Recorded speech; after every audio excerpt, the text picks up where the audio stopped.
اللہ خیر کرے جنہ ساری زندگی قرآن پڑھایا ہے میرے والد صاحب پڑھے پنڈ نو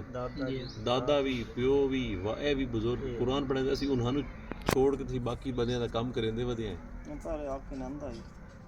یہ دمی اٹاں آمن اتنے انہوں ٹھیک بٹھے نے ناک چاہتے اٹاں سٹا فوراً اتنے اٹاں سٹنیاں ادھر دی بجائے نا پہلے ادھر سٹاؤ تسی مشترکہ استاد ہو کہ تسی تھوڑے کول اہل سنت آوے تشیع آوے بچہ جیڑا آوے تسی انہوں قرآن پاک اور نماز کی فرمیندے پہ ہے بھی او لاہور والے جیڑے نو تانوں 2200 دیندے ہیں 2200 یہ کیڑا گھر دیندا آئی ٹھیک ہے تے ایتھوں جیڑا تسی ویندے انوار شریعہ تے گیا اچھا تن ملے تے سید خان گلاب شاہ ٹھیک ہے خادم شاہ دلی تے ایتھے جیڑے تسی مسجد مکتب وچ ویندے رہے ہو او دے وچ تانوں 100 روپیہ ایک مسجد وچوں مہینے دا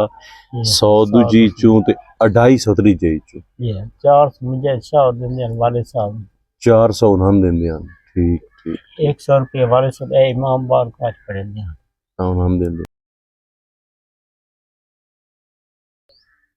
انہاں دے شہری لگے کہ او فارسی چ کے فرمیندے پے آئے تساں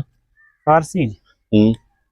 ہاں صندلی سو کرسی ہاں صندلی تبیر سو استاد صاحب کی کرسی لباس تبیر کشنگا استاد صاحب کے لباس خوبصورت ہے کاشف کشنگا استاد صاحب کے جوتے خوبصورت ہے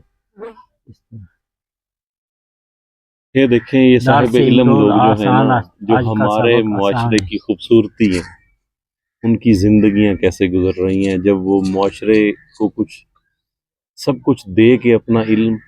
آخری کنارے پہ بیٹھے ہوتے ہیں نا زندگی کے جب ان کو سب نے پالنا ہوتا ہے تب پہلے تو یہ دے رہے ہوتے ہیں جب معاشرے نے ان کو دینا تو وہ ایسے بیٹھے ہوتے ہیں کہ اس استاد کا گھر گر چکا ہے کوئی پرسان حال نہیں ہے مجھے ایک جاننے والے نے ان کی ویڈیو بھیجی اور میں یہاں پہ آیا اللہ خیر کرے گا جتنا ہمارا من پڑے گا ہم ان کے لیے کریں گے کمرہ بھی بنائیں گے کوشش کریں گے ان کی 3 بیٹیاں بیٹھی ہیں دروازے پہ 3 بیٹے ہیں تو اگر اللہ نے ہمت دی اور دوستوں یاروں نے ہمت دی تو ان کی بیٹیوں کی شادیوں میں بھی نا ہم کوشش کریں گے کہ ہم کریں باقی ہم نیت کر سکتے ہیں زور لگا سکتے ہیں نتیجے ہر چیز تو رب نے کرنے ہیں ان کے چھوٹے بھائی جو ہیں وہ 4 ماہ پہلے بلائنڈ ہو گئے ہیں وہ ایک زمیندار کے پاس منشی تھے وہاں ان کو کینسر ہوا ان کے کینسر کا آپریشن کروایا اس زمیندار نے پھر اس کے بعد وہ بلائنڈ ہو گئے تو اب وہ گھر میں ہی وہ وہاں چارپائی پہ پیچھے لیٹے ہوئے ہیں وہ میں بھی آپ کو دکھاتا ہوں ان کے بھی 2 بچے ہیں ایک بیٹا ایک بیٹی اور وہ بھی بے سہارا ہیں یہ ایک کمرہ ان کے پاس بچا ہوا ہے جس میں یہ گھر کے 3 جوان بیٹیاں ان کی ایک بہو 2 بیٹے ان کے اور یہ بزرگ خود اور ان کا بھائی یہ سب ایک چھوٹے سے کمرے میں رہ رہے ہیں کیا یہ بارش میں ممکن ہے کہ اس میں سو سکیں 8-10 لوگ یہ ممکن نہیں ہے یہ کیسے گزارا کر رہے ہیں یہ میرا صرف رب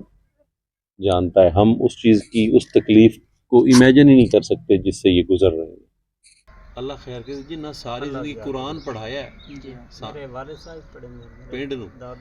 دادا بھی پیو بھی اے بھی بزرگ قرآن پڑھے اسی انہاں نو چھوڑ کے تھی باقی بندیاں دا کام کریندے ودے ہیں یہ دمی اٹاں آمن اتنے انہوں ٹھیک بٹھے نے ناک چاہتے اٹاں سٹا فوراً اتنے اٹاں سٹنیاں ادھر دی بجائے نا پہلے ادھر سٹاؤ ادھر سٹائیاں تھا نا بولا نہیں آتا اتنے اٹاں پوریاں کر کچھ اپنی ہاں منگائیاں